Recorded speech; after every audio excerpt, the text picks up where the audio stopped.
비가 내리면서 기온이 떨어졌습니다만 불과 한 열흘 전까지만 하더라도 러브버그가 참 우리를 괴롭게 했습니다. 그리고 이 비가 지나고 나면 또 모기를 걱정해야 하겠죠. 괴롭습니다.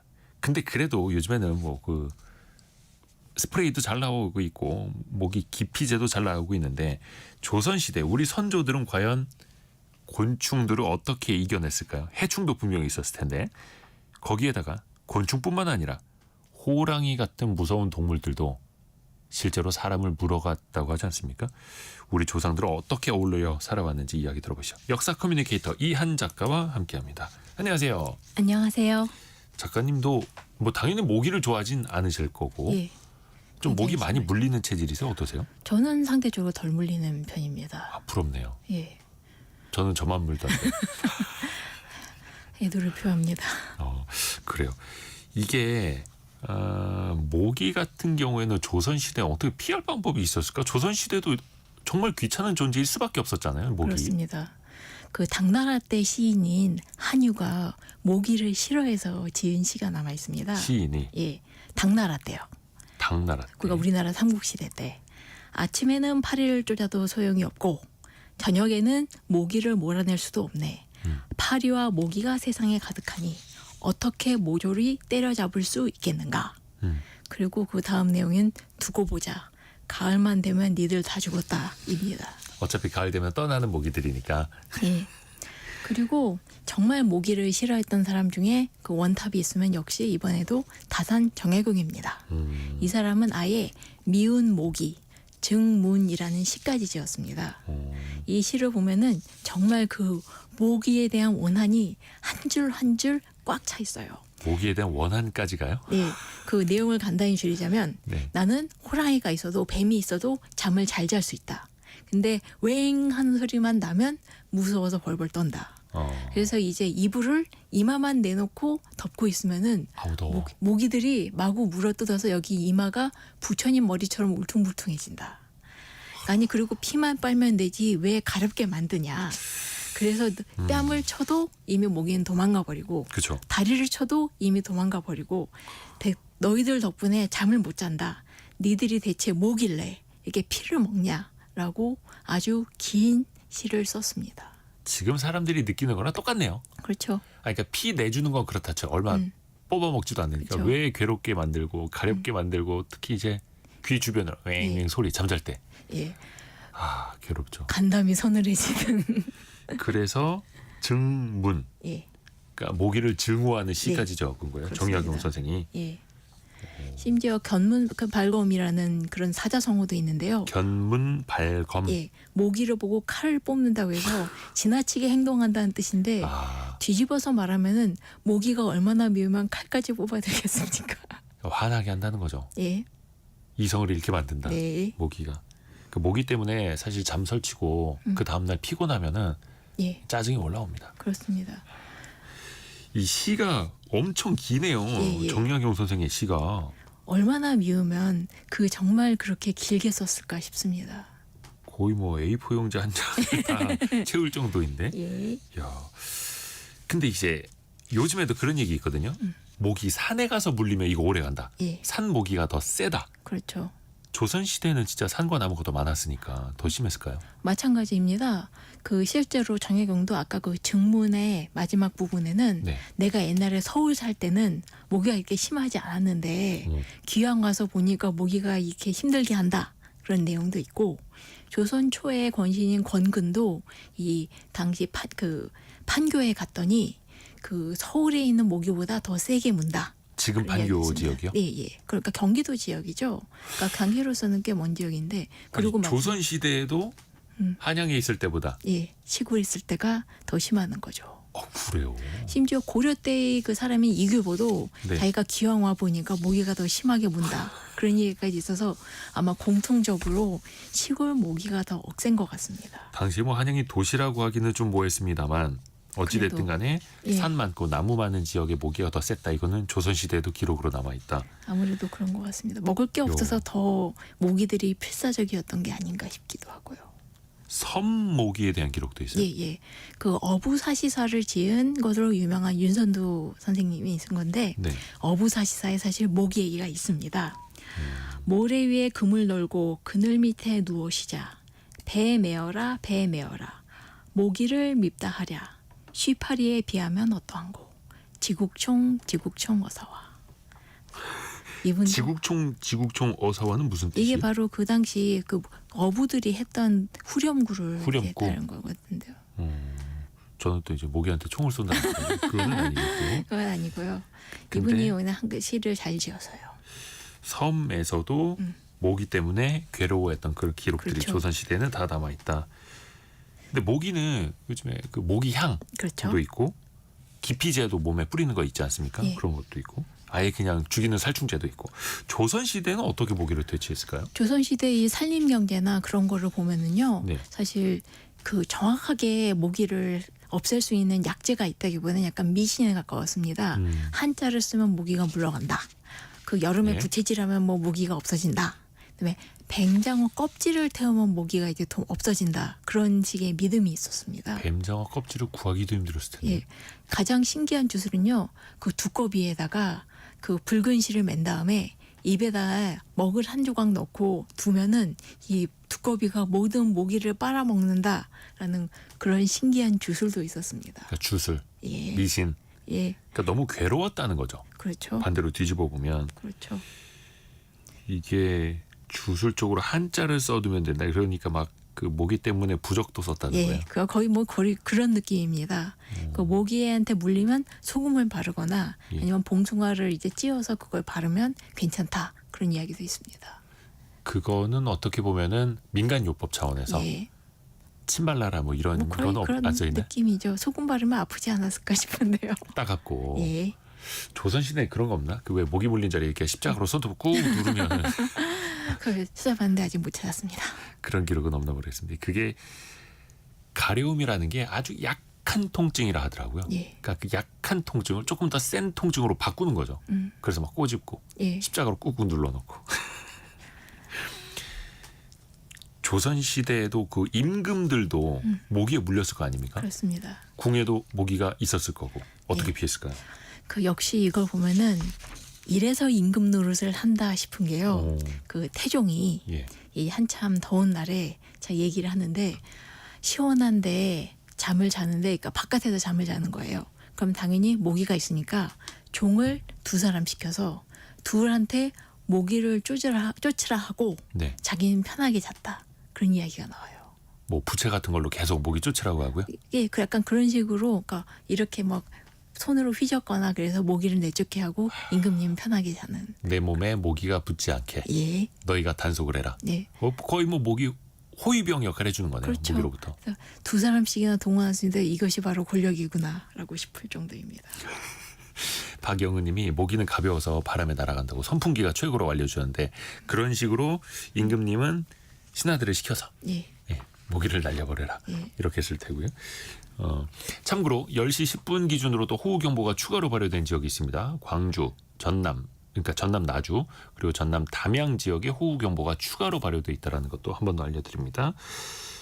그리고 조금 이 무더위가 있을 때 혹은 이제 가을로 가는 길목에 매미가 정말 많이 옵니다. 예. 특히 도심 지역에서 매미 소리가 너무 커져가지고 이게 또 사람들을 괴롭게 하더라고요. 예. 조선 시대에는 어땠습니까? 조선 시대에는 사람들은 매미 소리를 그렇게까지 고통스러워한 것 같지는 않습니다. 네. 그러니까 매미 소리가 들리는 여름이 왔구나, 아니면 이제 가을인데 왜 매미가 울지? 뭐 그런 내용도 있고, 물론 가끔 시끄럽다라는 사람도 있긴 했지만 또 그렇게까지 괴로워하진 않았던 것 같고요. 또 사람들이 매미를 좋아하는 곤충이었습니다. 매물이 이제 허물을 벗고 성충이 되기 때문에 이게 환골탈퇴. 새로운 나 자신으로 태어나는 그런 걸 상징하기도 했고, 그다음에 이게 이 친선이 된다거나 그런 걸 의미하기도 했기 때문에 신선? 예. 그래서 옥을 깎아서 매미 모양으로 만들어서 이걸 부장품을 넣거나 아니면 매미 모양이나 날개 같은 것으로 이제 관을 만들어 쓰거나 그랬습니다. 그래서 매미는 좀 상서로운 곤충으로 여겼습니다. 뭔가 인고의 시간을 잘 견뎌내는 예. 존재 예. 그런 식으로요. 오 그래요. 하기사 뭐 매미가 우리한테는 뭐 나쁜 짓을 하진 않죠. 그렇죠. 해충도 잡아먹는다고 하고 좀 소리가 시끄러워서 그렇지. 나무 이렇게 즙만 빨아먹어요. 그러니까 뭐 곤충 그 매미는 초식성이기 때문에. 아 그래요? 예. 예. 역사학자분이 이제 곤충까지 다 아시고. 어휴. 곤충에 대한 책을 집에서 가지고 있는 아이들이 있습니다. 아 그렇구나. 그러니까 매미가 가끔 베란다 방충망에 들러붙어서 이제 예. 시끄럽게 울 때 예. 그럴 때도 종종 있죠. 근데 조선 시대는 그거보다는 좀 덜 했다라는 거. 지금은 보기 좀 힘들어졌는데 풍뎅이 이런 것도 좀 많지 않았습니까? 예. 근데 풍뎅이 딱히 그런 기록은 없고요. 사실 사람들이 우리한테는 굉장히 곤충이 낯설고 이제 도시에 살다 보니까 많이 못 보는데 옛날 사람들은 곤충이 항상 주변에 있었기 때문에 그렇죠. 우리가 매일매일 먹는 거를 잘 기록 안 한 것처럼 오히려 너무 일상이라서 기록을 덜한 편이 있습니다. 만약에 곤충에 대한 기록한다면 그거는 곤충으로 인한 재난이 심각했을 때죠. 기록이 유독 더 많이 남는다면 그렇죠. 이제는 곤충 보기가 힘들어서 예. 저 초등학교 때까지만 하더라도 곤충 채집이 예. 여름방학 숙제였죠. 숙제였거든요. 예. 근데 요즘에 초등학교에서 곤충 채집 숙제 내주면 큰일 나죠. 못하지 않을까요? 아예? 예. 어릴 적에 이제 사슴벌레 잡으러 다니고 예. 주변에 이렇게 나무 둘러보면 가끔 한 마리씩 있고 했는데 요즘 사슴벌레를 팔더라고요. 맞아요. 그걸 이제 양식을 해서 예. 학습 용도로 관찰 용도로. 그러면 이제 기록으로 남는 건 곤충으로 인한 재난 정도 됐을 때라고도 이야기를 해주셨는데 어느 정도나 있었을까요? 대표적인 건 송충이 아니면 소나무 선충 같은 것들입니다. 이제 소나무 숲을 전부 말려 죽이는 송충이들. 그러면 그렇게 발령되면 이제 국가적인 재난을 선포하고 백성들을 동원해서 그 송충이를 잡게 해요. 그래서 숲을 살리는데 사실 김동인의 소설 감자를 보더라도 예. 이제 소나무에서 그 송충이 잡는 일을 그 주인공이 하거나 그런 일이 있죠.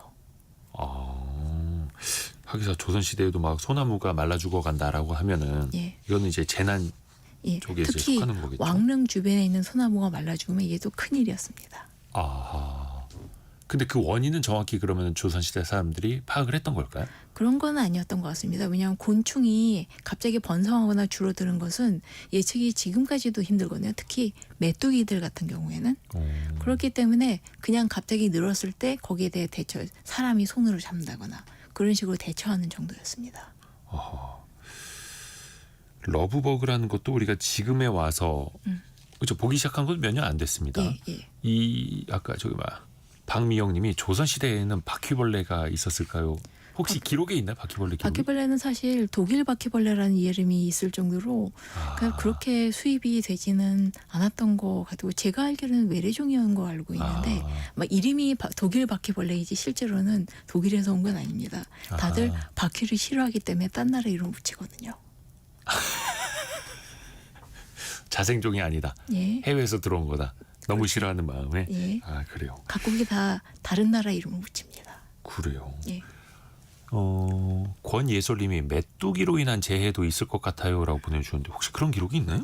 메뚜기에 대한 것은 정말로 옛날 역사 시대 때 그리고 어쩌면 지금까지도 가장 대표적인 심각한 자연재해입니다.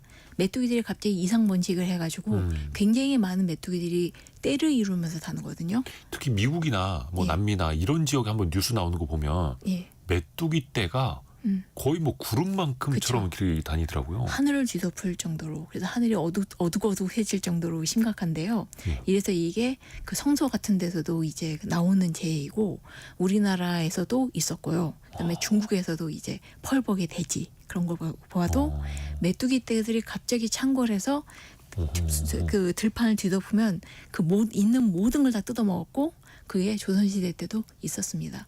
황충의 재난 아니면 누리떼라고도 합니다.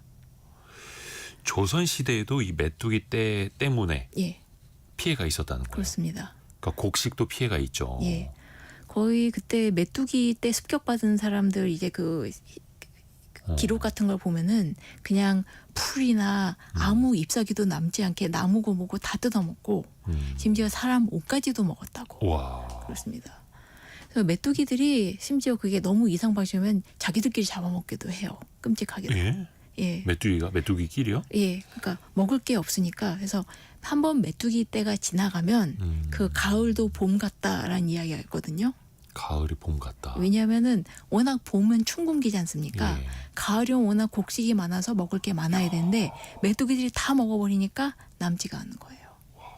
그래서 저 어릴 때 보면은 메뚜기 너무 많아진다 싶으면 예. 막 메뚜기 요리법 이런 게 TV에 나오고 했어요. 예. 그래서 저 초등학교, 중학교 때까지만 하더라도 메뚜기 튀김, 메뚜기 볶아 먹는 거죠. 예. 후라이팬에 이렇게 기름 두르고 볶아 먹는 거. 예. 그런 거 좀 있었습니다. 요즘도 강원도 가시면 그 식당에서 메뚜기 볶음 나오는 식당이 있습니다.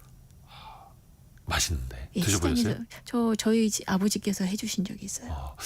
요즘에 이게 메뚜기를 먹어본 지가 오래돼가지고 예. 옛날 얘기입니다. 옛날 얘기입니다. 근데 이제 일부 지역 하면 여전히 있다. 전통시장에서 아직도 팔고 있습니다. 오 진짜 예. 맛보고 싶습니다. 예. 그 잊어버렸는데. 아, 구영육사님, 우리 땐 국민학교 다닐 때는 학교에서 송충이 잡으러 갔었어요. 뭐라고. 김은수님도 집게통 준비해서 전교생이 송충이 잡으러 작은 소나무들이 있는 산으로 갔습니다. 이거는 이제 소나무를 지키기 위해서 갔던 예. 걸까요? 저는 그 세대보다는 좀 한참 뒤 세대라서요. 예. 그리고 10시 50분 기준으로 그 하천 수위 상승에 따라서 홍수주의보가 발령되는 지역이 있는데요. 청주시 무심천, 흥덕교 부근이라고 합니다. 청주시 무심천, 흥덕교 부근. 그러니까 공통적으로 충청도 지역에 계속해서 홍수주의보, 홍수경보가 더 많이 확대가 되고 있네요. 주의하시길 바라겠습니다. 동물로 넘어가 볼까요? 예. 조선시대 선조들을 괴롭게 한 동물. 사실 호랑이부터 이야기 안 할 수가 없습니다. 예. 어떤 존재였을까요? 그 고대 중국에서 나온 그 각지에 있는 괴물들이나 요괴들을 정리한 책으로 산해경이라고 있거든요. 산해경. 예. 이게 지리지이기도 한데 네. 여기에 조선국과 그리고 군자국이 나오는데요. 여기 군자국은 호랑이 2마리를 이제 펫으로 다니고 다닌다. 그런 이야기가 있습니다. 펫? 그러니까 호랑이 2마리를 거느리고 다닌다는 거죠. 잠시만요. 호랑이를 부리고 다닌다는 건데 저도 그러니까 그래서 신기해요. 산해경이라는 어떻게 보면은 이거 소설책이 아니라 지리책이라는 예, 거죠. 지리 겸 그다음에 이제 요괴 같은 것도 나와서 좀 신기한 책인데요. 근데 거기에 있는 요괴가 호랑이 2마리를 애완동물처럼 데리고 다니는 예. 요괴. 근데 이게 군자국이라고 나오고 그다음 조선국도 나오는데 어떤 사람이 이 군자국이 조선을 뜻하는 게 아니겠느냐 그렇게 이야기를 합니다. 그 정도로 호랑이가 많았다는 거예요. 예, 뭐 그렇죠. 근데 사실 이 땅에서 호랑이는 정말 많을 때는 꽤 수가 그쵸. 많았다 하더라고요. 예전에 김동규 선생님의 그 연구 결과에 따르면은 그 한반도에 호랑이가 한 3,000마리 있었다고 추정이 된다고 얘기를 하셨고요. 사실 우리에게 가장 친숙한 호랑이는 역시 단군설화의 호랑이겠죠. 그렇죠. 예. 예. 잡집성인 곰과 달리 그 호랑이는 육식성이기 때문에 쑥과 마늘만 먹으라는 것을 결국 실패했지만요. 이게 참을성이 없어서도 그렇겠지만 그냥 육식성인 호랑이니까 예. 곰은 잡식성이니까. 네. 걔네들은 나무 열매도 따먹어요. 그래서 곰은 견뎠고 예. 호랑이는 견디지 못했고. 사실 그러니까 우리 땅에서는 예전에 그 한반도 그림 그릴 때도 예. 그렇고 거의 뭐 호랑이 문양도 그렇고 호랑이 얘기가 빠질 수가 없네요. 그렇죠. 어. 그 사실 우리나라뿐만 아니라 중국이나 그리고 일본에서도 호랑이는 가장 강한 맹수이기 때문에 그렇죠. 힘의 상징이자 그 재앙을 몰아내는 그런 신이기도 했고 또 이제 산의 임금님, 산군이기도 했습니다. 근데 동시에 동화나 그 민담에서 맨날 골탕을 먹는 그런 바보 역할도 했습니다. 호랑이가 바보 역할을 했어요. 예. 왜 우리가 그래서 이제 호랑이를 범이라고 많이 예, 불렀잖아요. 왜 범 내려온다 이런 노래도 그렇죠, 있고. 그렇죠. 호랑이가 다 범입니까? 범이 다 호랑이입니까? 그게 순우리말로 호랑이를 범이라고 하는데 예. 순우리 말이에요. 예, 예. 근데 여기서 주의할 게 또 하나 범이 있습니다. 표범이요. 표범. 예. 왜냐하면 한반도에는 호랑이도 살았고 표범도 살았거든요. 그래서 이게 호환이다, 범이 습격했다라고 하면은 그게 호랑이일 때도 있지만 표범일 때도 있었다. 표범은 조금 호랑이보다 작긴 합니다만 예. 그리고 털이 더 부드럽답니다.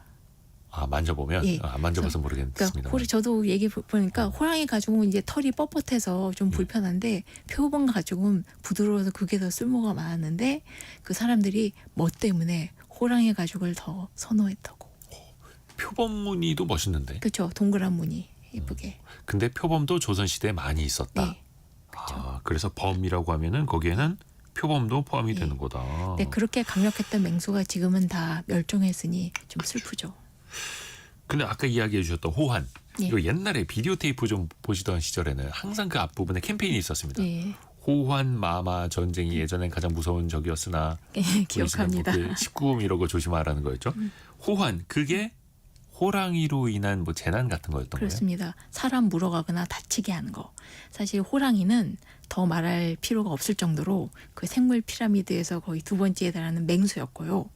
조선 생태사를 연구하신 그 김동진 선생님 연구에 따르면 아까 얘기한 대로 호랑이가 3천 마리 정도 한반도에 있다 보니까 이게 조선 전역에 널리 서식하고 있었는데 사람들이 자꾸 그 개척을 하고 개간을 하면서 자기들이 사는 영역을 넓혀가니까 호랑이들이 살 곳이 점점 좁아들어서 사람이 사는 곳과 호랑이가 사는 곳이 겹치게 되면서 아하. 이제 호랑이에 대한 피해도 늘어나게 되는 거죠. 그래서 호랑이를 대처하기 위해서 조선에서는 각 지역에서 1년에 한 번씩 호랑이를 잡아서 가죽을 바치게 되어 있었습니다. 아, 일부러 좀 호랑이를 예. 잡아라라고 네. 했던 거예요. 그렇죠. 근데 그 호랑이를 잡는 게 워낙 힘들고 어려운 일이었기 때문에 호랑이 한 마리를 잡아서 올해도 바치고 그다음에 다시 돌려서 내년에 또 바치고 그런 일도 돌려막기도 했다고 합니다. 그렇죠. 이게 호랑이 잡는 일이 쉬운 것도 아니고 그쵸. 목숨을 걸고 하는 건데. 예. 그래서 한 번 잡아놓은 호랑이 가죽으로 예. 요거 작년에 잡은 건데 예. 올해 잡았습니다. 또 한 번 뻥치고. 그렇죠. 그래서 그런 일이 계속되니까 이제 호랑이 가죽에다가 도장을 찍어서 이제 네. 그 재활용 못하게 그런 아. 일도 했습니다. 재사용 못하게. 예. 올해 새로 잡아라. 그러니까 조선시대는 그 정도로 호랑이로 인한 피해가 많았다라는 그렇죠. 거고. 7382님이 지금 방송 해설해 주시는 선생님 이름 정확히 알고 싶다고. 역사 커뮤니케이터 이한 작가입니다. 감사합니다. 이한 작가님을 검색하시면 책도 많이 나옵니다. 책도 많이 나옵니다. 근데 저 어릴 적에도 호랑이가 잡아간다는 얘기 좀 들었거든요. 그렇죠. 그리고 물러간다. 할머니한테도 진짜 옛날에는 호랑이가 실제로 사람 많이 물어갔다라고 하셨어요. 이런 기록도 많이 남아있네요. 예, 굉장히 많습니다. 그러니까 사실 호랑이가 예. 굉장히 많이 살았거든요. 이제 태종 때만 하더라도 경복궁 금정전이라고 해서 바로 그 왕이 살고 있는 그 건물 앞에 네. 호랑이가 딱 하고 나타난 적도 있었고요. 경복궁 안에 들어왔다고요? 예, 예. 지금 고종 때도 이제 인왕산에 호랑이가 있었다. 그리고 인왕산 호랑이. 예. 그리고 이제 그 거기 충북 뭐 안동 각 지역에 호랑이가 나타나지 않은 데가 없더라고요. 그래서 호랑이가 아까 얘기한 대로 사람을 물고 가는데 구한 말에 그 조선을 여행했던 이자벨라 버드 비숍이라는 여행가가 예. 남긴 기록에 따르면 이제 온돌이 너무너무 더워가지고 창문을 좀 열었더니 집주인이 놀라서 뛰어와서 창문 닫으라고 호랑이가 물고 간다고 그랬다고 얘기합니다. 근데 그 조선시대 문이라고 해봐야 나무로 만든 예, 예. 문이었을 텐데, 그렇죠? 예. 아 그런데 실제로도 이제 실록 기록 같은 데 보면은 호랑이가 사람을 물고 가요. 그 역시 그 조선 초에 안동에 유천계라는 사람이 있었는데 예. 이 사람이 부인이 김씨였거든요. 유천계가 날도 덥고 하니까 이제 집 밖에서 그 마당에서 자고 있었는데 호랑이가 와서 남편을 덥석 물고 간 거예요. 그러니까 부인인 김씨가 쫓아가서 왼손으로 호랑이를 잡고 오른손으로 호랑이를 계속 때려서 호랑이가 결국 남편을 놔줬대요. 맨손으로 예. 자기 남편 살리려고 호랑이를 때렸다고요? 예. 근데 이런 사람이 한두 사람이 아닙니다. 그래서 남편이 기절했다가 다시 깨어나고 사흘쯤 뒤에 호랑이가 와서 어흥하고 한 번 했더니 그 부인 김 씨가 몽둥이를 탁 짚고 서서 너도 하늘이 내린 동물인데 왜 사람을 해치냐. 그러니까 호랑이가 그냥 나무에다가 발톱질하고 돌아갔다고 그런 이야기가 전합니다. 거의 뭐 목숨을 걸고 맞섰던 거네요. 예. 근데 이게 이제 조선시대 기록으로 남아있는 거고 예. 요즘에도 간혹 보면 중국 어디 논밭에 실제로 호랑이가 내려와서 예. 사람이 마주한 뭐 이런 영상들이 좀 나오잖아요. 예. 딱 그게 조선시대의 그런 모습이 있었던 거고. 그렇죠. 야, 이거 얘기만 들어도 무섭습니다. 근데 그러다가 호랑이가 점차 이제 사라지게 됐죠. 예. 사실 지금 남아있는 지명도 한번 보시면 옛날 지명도 보시면 호랑바위라든가 범골이라든가 그렇게 많아요. 호랑이를 따고는 그 지명들이 굉장히 많기 때문에 맞아요. 호랑이가 각 지역에 굉장히 많이 살았었는데 이렇게 해서 그러니까 피해가 굉장히 큽니다. 이제 약간 과장은 있겠지만 호랑이한테 1,000명이 다쳤다. 경상도에만 500명이 호랑이한테 상했다. 그런 얘기가 나오니까 국가적으로 호랑이를 대처한 것이 그 유명한 그 차코 갑사입니다. 호랑이를 잡는 특별부대. 그래서 이제 호랑이가 나타나면은 이제 국가가 그쪽으로 이제 호랑이를 잡으러 특수부대를 보내는 거예요. 착호갑사. 예. 호랑이 특별부대, 뭐 예, 특수부대 호랑이 이런 거요? 잡는 부대죠. 예. 갑사라는 것이 이제 군인인 거고 착호는 이제 호랑이 잡는. 그럼 당신은 뭘로 잡습니까? 어떻게? 그 활이나 화살이나 여러 가지 도구가 있겠고 그 다음에 이제 조총이나 화포가 들어간다면 역시 총을 쏘고요. 조선 후기에는 예. 근데 이제 위험하기 때문에 역시 그 항상 조심해야 된다라고 그렇게 얘기가 있었고요. 이 호랑이들이 특히 습격한 데가 국가의 그 농장이 있는데 막 그 목장. 있는데 왜냐하면 먹을 게 많잖아요. 말이고 먹을 게. 소고. 예. 그러니까 일부러 거기에 토벌군을 보내서 호랑이를 잡게 하곤 했습니다. 근데 그 호랑이를 일부러 잡으러 다니고 예. 사실 이렇게 잡으러 가는 것도 쉽지 않았을 텐데요. 예. 그렇긴 한데 이제 그 구한말 이후에 이제 그 화포가 워낙 많이 발달하게 되고 그다음에 일본이나 그 서양의 그 사람들이 그 트로피 사냥이라고 하죠. 호랑이를 잡고 기념사진 찍으려고 그렇게 호랑이를 많이 잡아대서요. 그래서 기록으로 이제, 남기기 위해서. 예. 그래서 실제로 이제 호랑이 잡고 기념사진 찍은 것들이 지금 근대 사진들이 많이 남아 있습니다. 아, 그 흑백 사진으로 그게 예. 남아 있는. 그래서 지금 기록에 따르면 1926년이나 아니면 1946년에 마지막 호랑이가 평안도 아니면 충주에서 잡힌 이래로 한반도의 호랑이가 멸종하게 됩니다. 표범도 1946년이요? 혹은 이제 1926년이라고도 하고 제가 자료 찾아보니까 각각 기록이 조금씩 다르더라고요. 근데 굉장히 많이 호랑이를 죽였다고. 그러면 거의 이제 앞선 기록으로 따지면 26년이라고 보면 이제 호랑이가 멸종된 지 딱 100년 뭐 그런 돼가는 거네요. 셈이죠.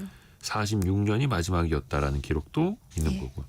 표범도 그러면은 예, 비슷하게 같이. 사라진 걸까요? 예. 좀 아쉽기는 합니다. 예.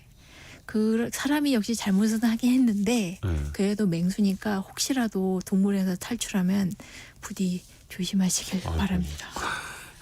요즘에는 진짜 그 동물원에나 가야 우리가 볼 수 있죠. 예. 근데 그 호랑이가 때로는 최강자, 예. 무서움의 상징이었는데 또 때로는 바보처럼 그려질 때가 있었어요. 예. 역사 속에서. 그게 아무래도 우리가 만약에 이솝 설화에서 사자가 맨날 골탕을 먹지 않습니까? 네. 그게 우리나라에서는 호랑이가 그 담당이었습니다. 강하고 위대하지만 꽤 많은 약한 상대한테 속아 넘어가는 그런 존재로 그려지거든요. 그래서 이제 여러 가지 옛날에 우리가 봤던 동화에서 나오지 않습니까? 인간한테 속고 토끼한테 속고 그리고 이제 그 아들한테 속아서 그 어머니의 아들 노릇을 하다가 슬퍼하다가 죽기도 하고 그런 여러 가지 역할로 나오긴 하죠. 그렇죠. 옛날 이야기에 빠지질 않죠. 예. 8937님이 역사 얘기 역시 재밌네요. 커피 쿠폰 주시면 안 잡아 먹지. 떡 하나 주면 아, 안 이거 잡아 큰일 나네. 먹지죠. 무섭네 이거. 예. 아직 떡이 별로 안 남아 있습니다. 커피 쿠폰을 또 보내드릴게요. 8937님 고맙습니다. 또 최근에 그 K-팝 데몬 헌터스라고 예. 넷플릭스 1위 차지한 이거 애니메이션이죠. 예. 애니메이션이 있는데 K-팝을 주제로 한 일종의 이제 픽션이기는 한데 여기에 호랑이와 까치가 나오더라고요. 그렇습니다. 근데 이게 어떤 뭐 역사적으로 뭔가 좀 상징성이 있는 거라 하더라고요. 네. 호작도라고 하거든요. 호랑이와 까치의 그림. 조선 후기에 굉장히 유행했던 그 민화 중에 하나입니다. 그러니까 호랑이랑 까치를 하나의 그림에 다 담은 거예요. 네. 그래서 굉장히 맨 처음에는 이게 그 호작도 자체가 그 그림이 호랑이 떼와 까치 떼를 그린 그림이 그 일단 중국 원나라 때 즈음에 있었는데요. 그게 우리나라로 전해지긴 했는데 우리나라에서 아주 호랑이와 까치의 투샷으로 많이 그립니다. 이게 특히 그 18세기, 19세기 이후에 이제 그 사회가 윤택해지고 문화가 발달하게 되면서 사람들이 굉장히 많이 좋아해서 굉장히 다양한 호작도가 그려지게 됩니다. 그러네요. 저희가 대표적으로 몇 개를 지금 유튜브 KBS 1라디오 실시간으로 보내드리는 유튜브 채널에다 화면에 띄워놓고 있거든요. 그거 참고해 주시면 좋을 것 같아요. 왜 호랑이고 왜 까치냐? 호랑이는 상징이 분명히 아까 얘기했듯이 용맹함의 상징이고 강력하면서 또 이제 재앙을 물리치는 존재이고 까치도 사람들이 좋아하는 동물이죠. 왜냐하면 이제 반가운 손님을 부른다라고 하고 까치 자체가 굉장히 똑똑한 새거든요. 그렇기 때문에 사람들이 이 둘을 되게 좋아했다는 거죠. 야, 그래서 호랑이도 좋아하고 까치도 좋아하고 가장 좋아하는 예. 그 동물을 한 그림에 담은 게 호작도. 예. 그거를 이번에 케이팝 데몬 헌터스 거기에서 또 등장을 시켰고. 그렇죠. 근데 거기 보니까 호랑이가 저는 처음에 저게 무슨 동물인가 싶었어요. 우스꽝스럽게 나오더라고요. 예. 그러니까 좀 귀엽게 나왔다고 그래야 될까? 네. 실제로도 지금 현재 남아있는 다양한 호작도를 보면요. 호랑이가 용맹하거나 멋있다기보다는 좀 고양이처럼 그려집니다. 눈도 이제 땡글하고 귀도 뾰족하고. 왜냐하면 실제 호랑이를 보시면은 귀가 둥그렇지 뾰족하진 않거든요. 근데 이 호작도 그림을 보면 가끔 호랑이가 귀가 뾰족하게 그려져 있는데 이거는 약간 고양이처럼. 고양이를 보고 그린 게 아닌가 하는 주장이 있습니다. 의견이 아, 있습니다. 호랑이는 자주 보기 힘드니까. 호랑이를 보러 가서 그리면은 잡아먹히니까 그 주변에 다니는 호랑이 비슷한 고양이를 보고 그렸으면 호랑이 귀가 뾰족하게 그려지죠. 뭐 조선시대에 유튜브가 있었던 것도 아니고 그렇죠. 사진이 있던 것도 아니고 그렇죠. 인터넷도 없으니까 아니 호랑이가 어떻게 생긴 거야. 옆집 누가 물려갔다는데. 네. 그래서 저 고양이는 좀 비슷하게 생긴 것 같은데 라고 하면서 그린 것. 네. 그래서 실제로도 그 호작도의 무늬를 보면은요, 이게 호랑이 무늬는 우리가 아는 건 보통 주무늬지 않습니까? 근데 줄무늬? 보면은 네. 예, 근데 호작도 그림 보면은 그 표범 같은 그 물방울 무늬도 있고 아. 두 개가 섞여 있기도 해요. 즉 진짜 호랑이를 보고 그린 게 아니라 사람들이 그냥 호랑이 좋아, 까치 좋아 하고 그러니까 까치는 얼마든지 보고 그릴 수 있어요. 주변에 많이 있으니까. 근데 호랑이는 약간 상상의 동물이니까 이거저거 섞어서 그리기도 하고 웃기게 그리기도 하고 그렇게 된 거죠.